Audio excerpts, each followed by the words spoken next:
Hi there, friends. I'm meteorologist Robert Spett, and we've been seeing an increase in rainfall from a tropical wave across parts of Mindanao. This is all part of the easterlies we've been monitoring for some time now. In fact, this graphic right here I put out last week saying, we're going to be looking at the chance of development. Now, there is another low that could be spinning up behind this. In fact, here's a look at Pagasa. They were saying that this low you got right now, 4th to the 10th, today's the 7th into the 8th, so that's right on schedule. And then there's another area that we could monitor as we go ahead in the next week, and I think this one's going to be a bigger rainmaker at the very least here. So let's talk about this. First off, satellite picture showing you where this is. Basically, not a full defined low pressure area, but what's happening is you kind of have the easterlies cutting across here, interacting with the northeast monsoon, and of course places like Siargao, Tacloban, Cebu, all going to be looking at this increase in rainfall, not only here for your Sunday, but even on some on and off showers heading into Monday. And I don't expect flooding rains, but definitely enough here to be some nuisance precip at the very least. Manila could even see a little bit of that rain too, and the Shearline still interacting and bringing scattered showers to parts of central Luzon.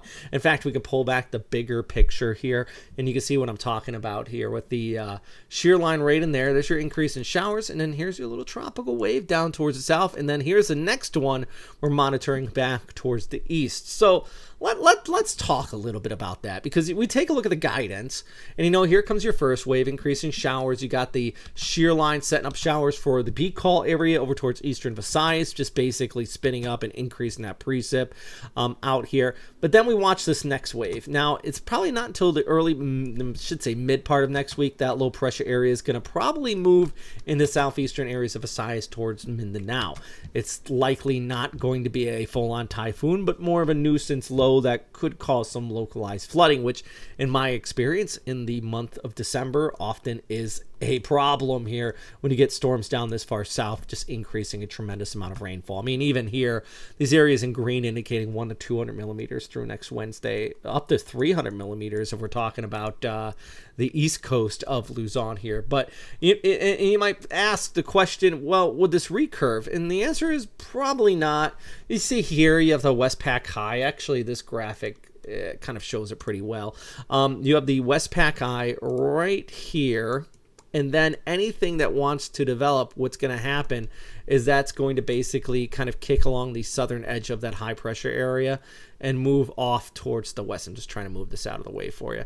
There we go. So that would move basically like that. Remember, these systems are like water flowing downhill.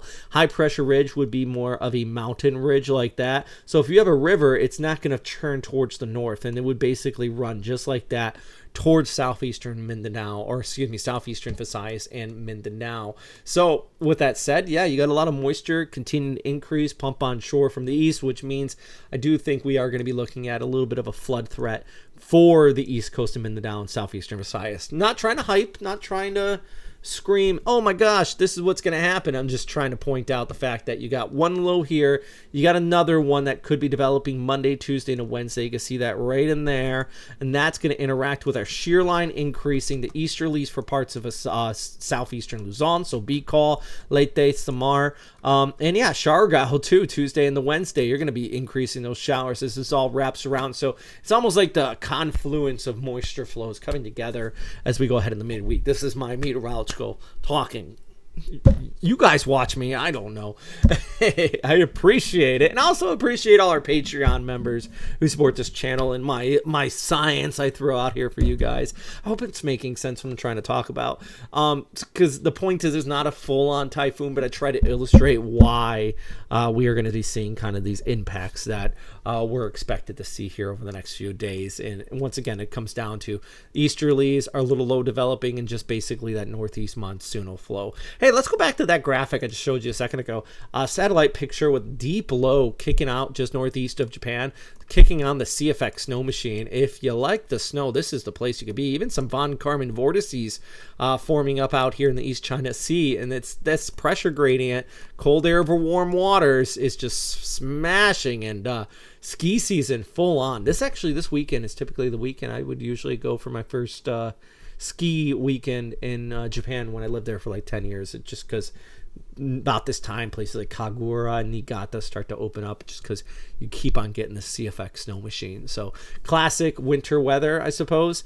Tokyo's still going to stay dry on the east side of the mountains. Guam at nice 31 degrees, while Manila and Cebu are looking at these scattered showers, but I do believe that rain is really going to pick up for places like Cebu, more so heading into Tuesday over towards Wednesday. So plenty to talk about out here across the Western Pacific with our next cold surge, the Shearline and the easterlies continuing to set up. So yeah, it's a big confluence of moisture coming together here, just increasing your precip. So as always, thanks for watching. If you have any questions, comments, suggestions, just want me to go away, I don't know, let me know in the comment box down below, and let me know if you're getting impacted by any of these storms, and I'm not just making this off the top of my head here. Like, let me know I'm right. You can let me know if I'm wrong too. All right, as always, thanks for watching. If you like, also hit that subscribe button, truly mean it. And if you really want to support the channel, check out our Patreon, as I just said a second ago. It goes a long way. And check out our latest educational videos, all that good stuff. Anyways, that's all for today. Stay safe, friends.